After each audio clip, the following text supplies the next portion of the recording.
for free at etsy.com/store. Support for NPR and the following message come from Edward Jones. What is innovation? Maybe it's less about reaching the magic number and more about discovering the magic inside you. Edward Jones Financial Advisors are people you can count on for financial strategies that help support a life you love. Edward Jones, member SIPC. Number of former Marine Corps presidents worry about how he might use the military if he's elected. That's because he's repeatedly said things like what he told Fox's Maria Monroe earlier this month.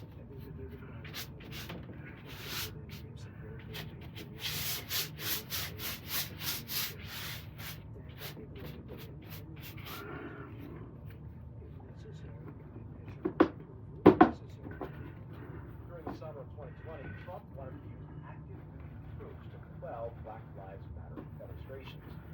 Then Defense Secretary Mark Esper disagreed with him. Here's Esper speaking to the Pentagon that day.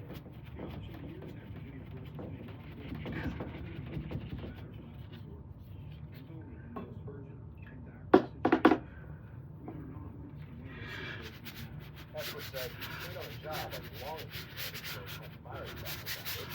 I spoke to former Defense Secretary yesterday, and I asked him about how he remembers his interaction with Trump during those turbulent months. We understand that after you said that, Mark Meadows called screaming at you really late into you and put his line. And then at the White House, Donald Trump did the same thing. I mean, what was going on in your head when that was happening? When you were getting that kind of response to what you said?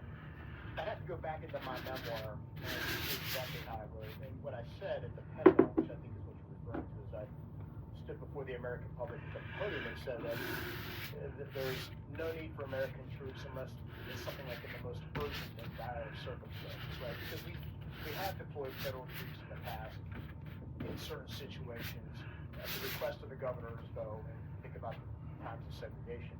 But in this circumstance, when the discussion within the Oval Office 2 days earlier was about using active duty troops to put down protests, peaceful protests, I thought that clearly crossed the line. And to me, that was the issue at hand, and that's why I felt, because as I wrote in my memoir, over the preceding 2 days, tensions continued to escalate in the country. More protests were breaking out in cities, and of course now there was this shadow of the United States military being deployed, and I felt the need, a day and a half later, on the morning of June 3rd, I believe, to go out publicly and say I do not support invocation of insurrection.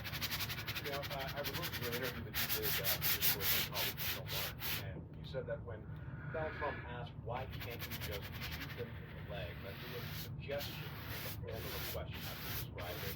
Why do you think he didn't just make it an actual presidential order?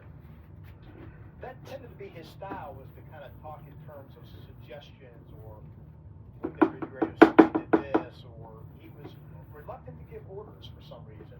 I think he was trying to take the temperature of the audience to see if there would be receptivity. And, when he said that, we were all stunned, particularly General Mark Milley and myself, who were the ones who were principally talking to at that point in time. Secretary, what do you think would have happened if Donald Trump had made that order? Well, in this case, deployed paratroopers into the streets of Washington, D.C. The worst of the worst would be that you would see active duty troops in the streets. Again, in the worst case scenario, they would be armed, and in the worst case scenario, like we saw in Penn State, they would fire their weapons. And I can say that with some credibility because I was a paratrooper in the 82nd Airborne stationed in Europe. I understand the military ethic. I understand the nature of the Army, and I understand our history as well. And to me, there were a number of really bad outcomes, not least of which what would happen on the scene to peaceful protesters, or even protesters who weren't peaceful but who were violent. You have that immediate negative of people getting shot and possibly killed, and what that means. You obviously would have a crisis within the government, given the fact that active duty troops were deployed in the streets of Washington, D.C. You mentioned maybe a situation where it's urgent and dire. What would that mean? Give us a picture of what that would look like, where an urgent and dire situation would call for this. Well, you could look back to our history, or you could just imagine situations. I mean, the Insurrection Act was about putting down insurrections or rebellion. So if you really literally had an armed rebellion that either law enforcement and this is how I thought through the process, law enforcement, either local or state, or federal law enforcement, or the National Guard couldn't put down a patrol, that's when there is a role for active duty troops in that scenario. In 1968, black servicemen refused to arrest people at the Chicago Democratic National Convention. 5 dozen servicemen were forced to court-martial. My colleague Tom Bowman talked to a retired senior U.S. official who said that if an administration used the military to deport migrants, that it could break the military. Secretary, do you see a similar scenario that you're concerned about if that was something that an administration wanted to do when it comes to migrants? I don't believe that the active duty military can be used to round up illegal persons in the country and deport them, if you will. I think it violates the Posse Comitatus Act, which basically restricts the U.S. military, the active duty military, from performing policing actions within the United States. And so there are some exceptions here and there, but they're very specific. So I don't believe that authority exists. But I'm not a lawyer, and I think it's something that needs to be looked at. How concerned are you that if Donald Trump were to have a second administration, that he would not surround himself with people like you that would push back, that he would have people that would encourage him to act out on these impulses, these inclinations, as you call them? My concern has always been, in a second term, that Trump and those around him learn the lesson that you have to get the right people who will be loyal to you and what you want to do in your policies, who aren't necessarily loyal to the Constitution, but to the president. And it's a big distinction. It's certainly a significant one when it comes to the oath of office to the Constitution that we all swear, but particularly the military. Secretary, do you agree with John Kelly, Trump's former chief of staff and a former Marine general, who has said that Trump meets the definition of a fascist, who, quote, prefers the dictator approach to government? You know, I've said what's the terrible thing that's happened over the last several years is the public discourse has gotten too angry, too mean. There's too much name calling, ad hominem attacks, et cetera, et cetera. So I'm not going to put labels on this right now. But what I said the other day was this: if you go open up the dictionary, look at how fascist or fascist is described. There's certain elements. As you pick through that, you can't help but see where John Kelly's coming from and agree with some of the descriptions. And so I think each person should make their own judgment. I am concerned, and I've put my caution out there to others as a warning. That's former Defense Secretary Mark. That's former Secretary. Thank you.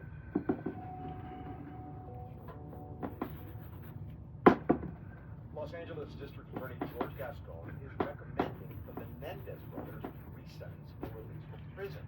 Eric and Lyle Menendez were convicted of killing their parents in Beverly Hills in 1989. The trial was televised and drew international attention. It also inspired a number of films, TV series, and also documentaries. Frank Stoltz is a civics and democracy correspondent for LAist. He's been following developments. Frank, first remind us about this case. What was it all about? Sure. Eric Menendez was 18 years old and his brother Lyle was 21 when they killed their parents with shotguns as they were watching TV one night. At first, police believed their story that intruders committed the crime, that they merely came home and found their parents dead. But when the brothers went on a lavish spending spree with their parents' money, buying a Rolex watch and Porsche car, investigators became suspicious. They ended up arresting them for the killings. Their case burst back into the spotlight this year when it was the subject of a documentary and of a crime drama by Ryan Murphy on Netflix. Now, the Menendez brothers filed a petition about their case in 2023, citing new evidence that contributed to the decision. What was The alleged abuse. All along, the brothers have said they did it because of their father's sexual abuse of them and the fear that their father was going to kill them. While not condoning the murder, Gascon said it's important to understand the brothers' desperation as victims of their father's sexual abuse. They have been in prison for nearly 35 years. I believe that they have favored in society. Gascon is recommending the brothers be immediately eligible for parole because they committed the crimes when they were under 26 years old. California's youthful offender law would make them immediately eligible for parole if they get sentenced. Wow, what a turn of events there. Was this a surprising move by George Gascon? No, not at all. George Gascon is one of the nation's most progressive prosecutors. He sought the resentencing of more than 300 people during his 4 years in office. Gascon did note that not everyone in his office agreed with his decision. Some believe the brothers should remain in prison. What about reaction from the Menendez family? Well, about a half a dozen of them were at the press conference and thanked Gasco, including the Menendez president, Sloan Vanderson. This decision is not just a legal matter. It is a recognition of the abuse my cousin endured. Not all members of the Menendez family want to see the brothers, now 53 and 56 years old, released. Their mother's brother, Milton Anderson, wants them to stay in prison. Out to Teens One, the founder and CEO of a subscription logistics company called World. We're a little bit invisible, right? You might not know that we exist, but we're powering money transactions from everything from Zoom to the New York Times to General Motors to power all sorts of subscription services. Teen explains that our modern subscription-obsessed economy can trace back to one Silicon Valley company in the late 90s, where he was an early employee. Well, I think the company that people would point to is Salesforce. Salesforce makes database software for other companies to keep track of sales and marketing. And up until that point, Teen says, the software industry was organized around selling individual goods, CDs with programs like Microsoft Word or Adobe Photoshop. Despite the fact that software was a digital product, it was very much sold on a unit basis. The thing that Teen and his colleagues at Salesforce realized was that in the age of the internet, they could try a different model.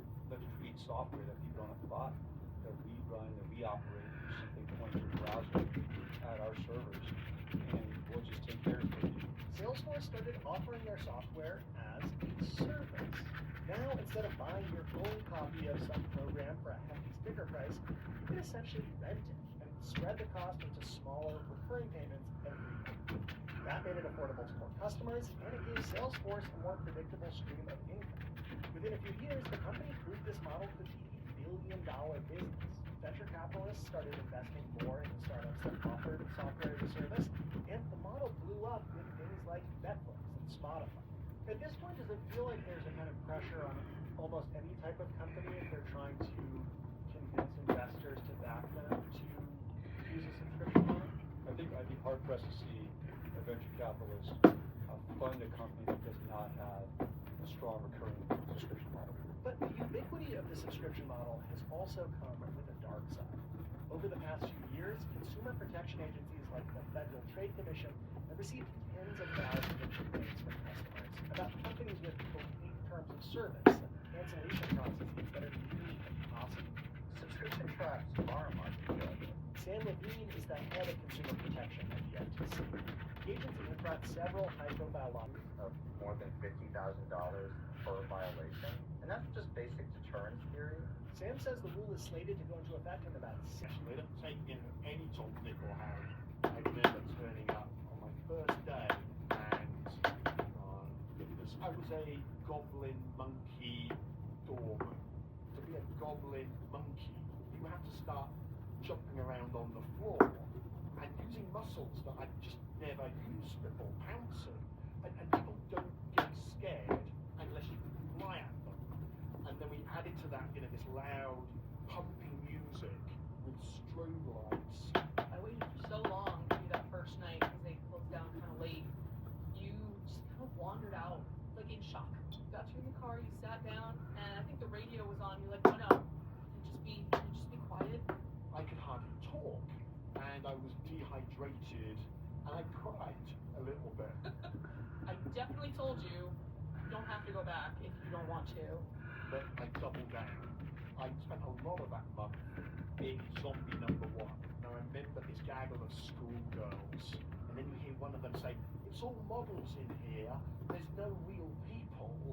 And I launched myself out of my alcove, and the trouble is they're all linked arms, so they just go down in this mass, and there's this mound of legs and arms and screams, and one of them said they wet themselves, and that is an ultimate win. I realized that I had signed you up for something significantly harder than I ever anticipated.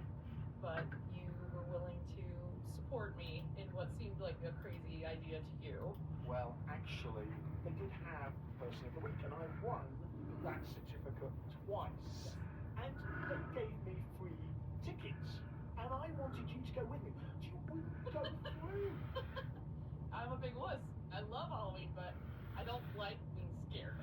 I guess I owe you a trip through it. That sounds like a promise now. I've got you. That was David and Kate Heathcote for StoryCorps. It's not adorable. Sorry, they just do. As of this airing, Kate has still not agreed to go through the haunted house with David. The conversation is archived at the Library of Congress. In 3 swing states, Republican groups are challenging the votes of U.S. citizens living abroad, including U.S. military members. Many legal experts say these lawsuits likely won't succeed, but could lay the groundwork for questioning election results. Here's NPR voting rights correspondent Hansi Lowong. Before leaving the U.S. Army, retired Colonel Ray Campbell was an absentee ballot voter in Pennsylvania's election. No matter where I was serving, in the United States or overseas, I was confident that my absentee ballot vote was received and it was counted. Federal law requires states like Pennsylvania to allow eligible military members and other U.S. citizens living abroad to vote in federal elections. And state election rules for overseas voting have been uncontroversial for years, until Republican groups filed 3 lawsuits. This is directly challenging a fundamental right and franchise of my former colleagues, both military and civilian. And I'm tired of it. Much ink has been spent by the Secretary framing this lawsuit as anti-military or being antagonistic to our armed forces and their families. But nothing could be further from the truth. Brandon Davis, an attorney for the Michigan Republican Party, spoke at a court hearing for the lawsuit against Michigan's Secretary of State. If you are a Michigander and you are serving your country overseas, you are still a Michigander, and your vote is both proper and welcomed here. Michigan's election rules also allow absentee voting by citizens who are born outside the U.S. and whose parent or legal guardian's former residence was in the state. But the Republican National Committee argues that violates Michigan's constitution, which requires voters to be residents. At the hearing, though, Michigan Judge Seema Patel pointed out that when it comes to voting, the state constitution allows lawmakers to define who is a resident. How do you respond to defendants' argument that you, in essence, disenfranchised an entire group of citizens who otherwise would be eligible to vote from being able to cast their vote anywhere in Michigan or in the United States? Patel ultimately didn't get a convincing answer and dismissed the Michigan lawsuit, calling it an 11th hour attempt to disenfranchise voters. In a similar case in North Carolina, a state judge rejected the RNC's request to set aside and not count some overseas voters' ballots. The RNC is appealing both rulings. In Pennsylvania, a federal judge is expected to rule soon in a lawsuit by a group of U.S. House Republicans. They're challenging how the state registers overseas voters. What's kind of boggling about these lawsuits is that none of the systems that they are challenging about these voters are new. Danielle Lang of the Campaign Legal Center helped file a court brief in support of Pennsylvania's election rules for overseas voters. And yet these lawsuits were filed after the ballots already went out to these voters. Many legal experts say the timing makes it likely that these lawsuits are going nowhere. Still, election watchers say these legal challenges may confuse voters and disrupt an already tense period for election workers in states like Pennsylvania, where the balance of overseas voters can be received up to a week after election day. It's a sort of ripe time for the intentional insertion of distrust and conspiracy theories. Kathy Bookbart used to oversee elections in Pennsylvania. Adding this doubt and intentional fueling of distrust is just another example of exactly what we don't need. Overseas voters could play a key role in this close presidential race, where tens of thousands of votes could determine who wins a swing state like Pennsylvania, which has sent more than 25,000 absentee ballots abroad. Hansi Lowong, NPR News.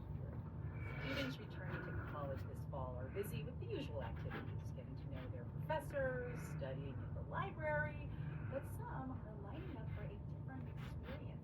At the University of Chicago, students can borrow an original work of art from the school's museum for free. From Chicago, Allison Cuddy reports. The small courtyard outside the Smart Museum at the University of Chicago is normally an oasis of stately trees and stunning sculptures. On this warm fall Saturday morning, it looks and sounds more like a slumber party. Clusters of students are spread out along a concrete wall, wrapped in blankets, chatting and working on their laptops. Cups of coffee and bags of food are scattered around. Rafaela Grieco-Freeman was the very first to arrive. She and the other students spent the night outdoors not as part of orientation, but for a work of art, museum quality art, lithographs by Miro and Chagall, prints by Gordon Parks and Jenny Holzer, even a couple of Picassos. I was like, no way, this is real. Like, this is just, somebody's making something up. I'm getting fake news. And it's astonishing to be a part of this and be able to have these, like, priceless, works of art and also like pieces of history just in a dorm room. This annual event is not only real, it's been around since 1958. The brainchild of an alum, Joseph R. Shapiro, an avid collector and co-founder of Chicago's Museum of Contemporary Art.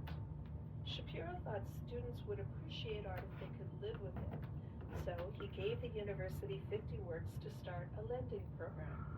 The idea was a big hit from the start and the collection grew. But in the late 1980s, it went dormant. Thanks to a new funder, it was rebooted in 2017 as Art to Live With, now run by the Smart Museum. Vanya Malloy, the Smart's director, thinks it offers students a new view on art and life. Could be something you look at as you drink your morning coffee every day, and you see it in a different way, and maybe you notice things that you didn't before. So living with the work allows you to have this depth of experience that you wouldn't if you were just scrolling on your phone. Any student living in campus housing can participate. Lauren Payne, who runs Art to Live With, says they do have to sign a loan agreement to keep the art for the school year. Accidents definitely happen. You know, sometimes it may fall off the student's wall and the frame might get damaged or a hinge might get slipped. But, you know, there's never any malicious damage or anything that has been taken. By late afternoon, the sun is beating down. Some students pass the time playing cornhole. Then the first check-in starts. Economics students Anwar Kul Mohammed and Rudra Patel have been waiting near the head of the line for more than 12 hours. They think they've got a good shot at their picks when the museum opens in the morning. Then Patel learns they'll go in as a group of 15. Oh my god. Oh my god. Yeah, I thought it was a group of like, what? The next morning, they do get what they hoped for, an etching by one of the old masters, Francisco de Goya, and a woodblock by Japanese artist Ando Yoshige, known for his epic landscapes. Even so, Anwar says he's not sure it was worth it. Sleeping outside, you know, in the cold is terrible. It's the worst night I've had here by far. However, Isha Mehta did return for a second year. The economics and human rights student dressed to match her choice, a lithograph by pop artist Mel Ramos. She says the program has changed her. And it did make me more interested in learning more about like the art and going to the Smart Museum exhibits, and it did encourage me to take a specific like art history class last year. The future of Art to Live With might be up in the air. Its funding will run out after one more year. But for now, students head home, happily clutching at original artwork to hang in their dorm. For NPR News, I'm Allison Cuddy in Chicago.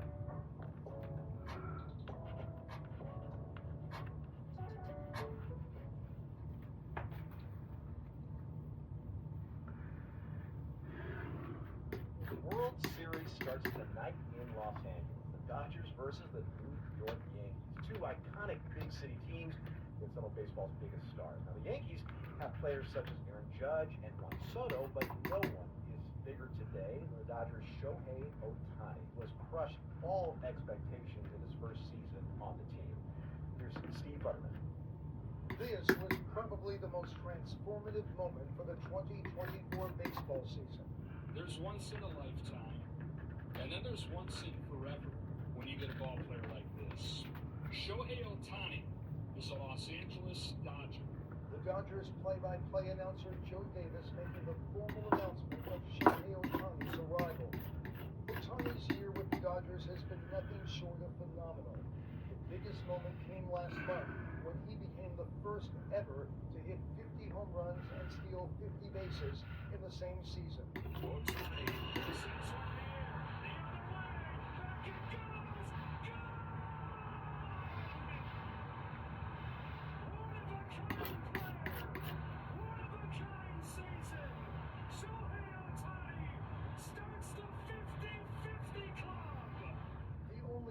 Ohtani this year happened off the field, not on it.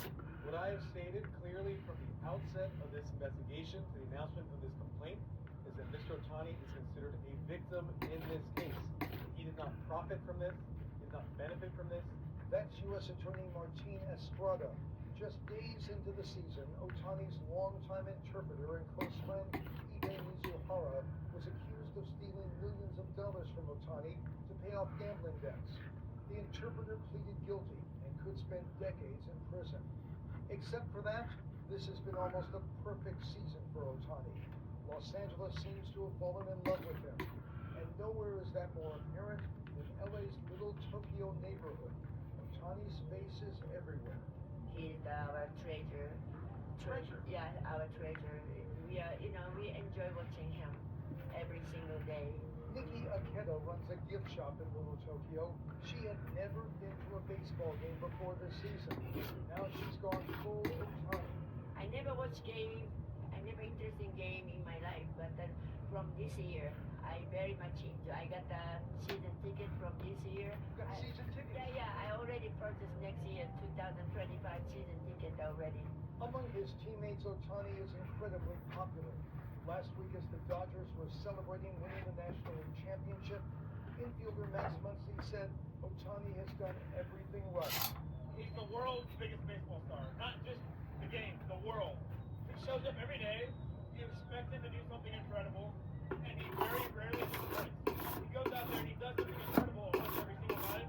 Now, of course, there's that little thing called the World Series.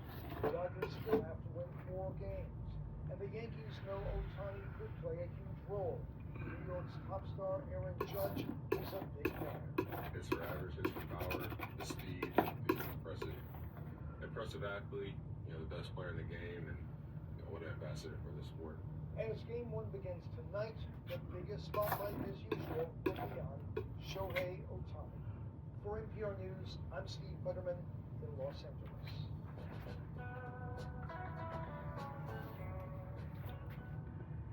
This message comes from Progressive and its Name Your Price tool. Say how much you want to pay for car insurance, and they'll show coverage options within your budget. Visit Progressive.com. Progressive Casualty Insurance Company and affiliates. Price and coverage match limited by state law. Today on State of the World, Israeli settlers want to permanently occupy Gaza. You're listening to State of the World from NPR, the day's most vital international stories up close where they're happening. It's Wednesday, October 23rd. I'm Greg Dixon. Even as the war in Gaza still rages, the debate about the Palestinian territory's future is underway.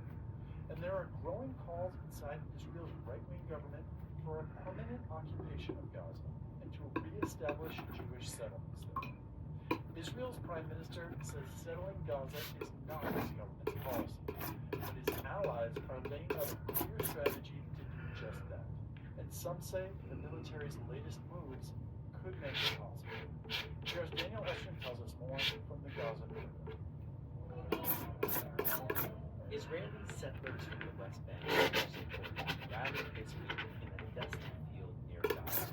So dusty you could taste it, and so close to Gaza that Israeli artillery fire went off around us. Another boom.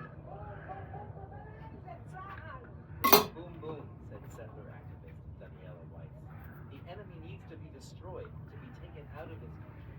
The Gaza Arabs lost their right to be here.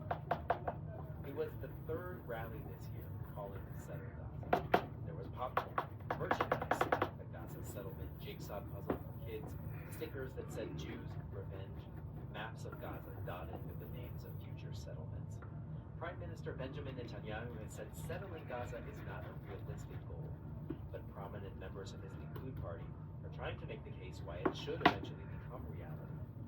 Government Minister Mai Golan said conquering land is the proper response to the Hamas attack last October 7th.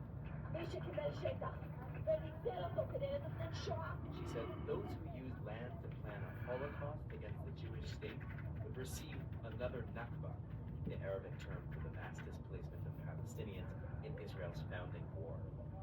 Lawmaker Tali Gottlieb is a rising star in Netanyahu's party. She told NPR settling Gaza is not an official Israeli policy now, but she wants to convince Netanyahu to adopt it. Another lawmaker from Netanyahu's party, Michael Aron, told NPR the first step to eventual settlement should be a long-term army presence in Gaza after the war. He said Israel would need to keep boots on the ground in Gaza to prevent another attack. He He said Gaza should follow the West Bank model.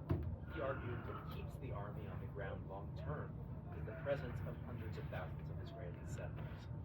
Israel had settlements in Gaza till 2005. Until recently, most analysts and commentators in Israel thought resettling Gaza was far-fetched.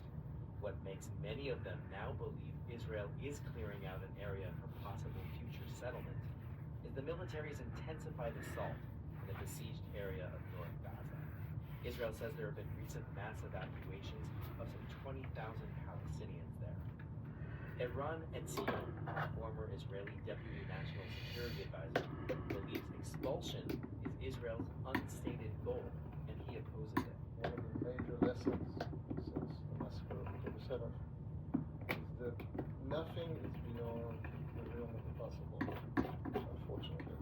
We're in this period of turmoil, chaos, breaking norms, crossing red lines that no Israeli would have predicted even a few months ago. Some Israelis protested outside the settlement rally. Ayala Metzler, whose father-in-law was taken hostage and killed in Gaza, said settling Gaza would prolong the conflict. It's one bring our hostages back. It's one bring peace. It will be just like a war, and I don't want more war. An Israeli who lives in a West Bank settlement, Hanan Blankenstein, walked by. He said, settlement comes naturally. First, the army will stay in Gaza to ensure security for Israel. He said, let's wait and see what will happen in 10 years. Daniel Estrin, NPR News, on the Gaza border. That's the state of the world from NPR. And while I have you, there's an election here in the U.S., and if you want to break away from world news to find out what's happening, we have 3 NPR podcasts to recommend. Up first is our morning roundup of news.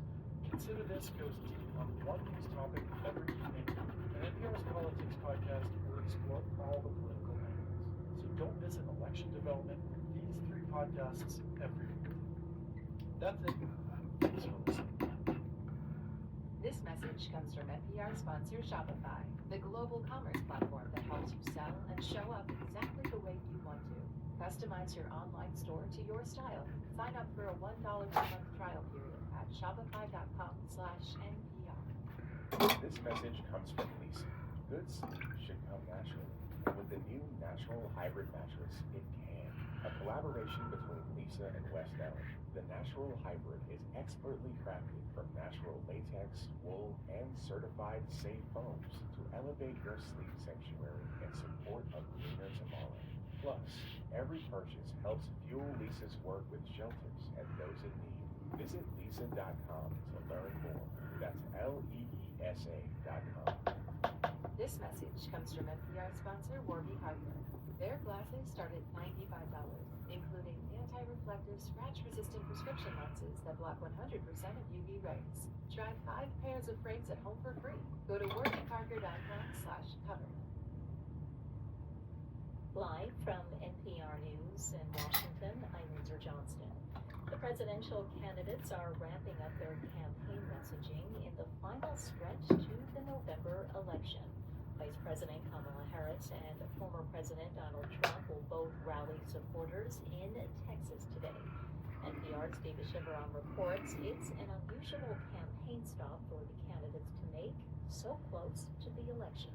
Trump will be in Austin to record a podcast episode with Joe Rogan before heading to Michigan for a rally. Harris, meanwhile, will rally in Houston with Senate candidate Colin Allred.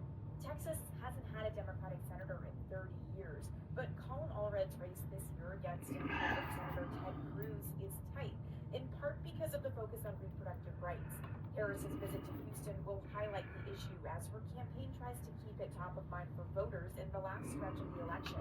Her rally will also have a special guest, Beyonce, whose song Freedom Harris has been using as her walkout song. Deepa Shivaram, NPR News, Houston. A number of former Trump aides are warning how the former president might use the U.S. military if he's reelected. That includes Mark Esper, who served as defense secretary during the last year of Trump's presidency. Esper spoke to NPR's Morning Edition today about Trump's recent rhetoric, especially when it comes to using the military to deport migrants living in the U.S. illegally. I don't believe that the active duty military can be used to round up illegal persons in the country and deport them, if you will. I think it violates the Posse Comitatus Act, which basically restricts the U.S. military, the active duty military, from performing policing actions within the United States. And so there are some exceptions here and there, but they're very specific. So I don't believe that authority exists. But I'm not a lawyer, and I think it's something that needs to be looked at. Trump fired Esper in November of 2020. 3 journalists were killed by Israeli airstrikes in southeast Lebanon overnight. The guest house where they were staying came under attack at dawn and without warning. NPR's Arzu Rezvani reports more than 120 members of the press have been killed since the war broke out. The 3 TV news employees worked for broadcasters Al Manar, which is a network owned and operated by Hezbollah, and Al Mayadeen, a pro-Palestinian and pro-Iran news channel. They and other journalists from networks including Sky News Arabia were staying in the town of Hasbaya in southern Lebanon, which until now was widely considered to be safe and hadn't been attacked before. The cars parked outside the guest house were clearly marked press. Lebanon's information minister said the attack was deliberate and called the deaths a, quote, war crime. The Israeli military has not commented on what prompted the airstrike. Arzu Rezvani, NPR News, Beirut. This is NPR News in Washington. This message is brought to you by Lisa in collaboration with West Elm. Discover the new natural hybrid mattress, expertly crafted from natural latex and certified safe foams, designed with your health and the planet in mind. Visit leesa.com to learn more.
Thank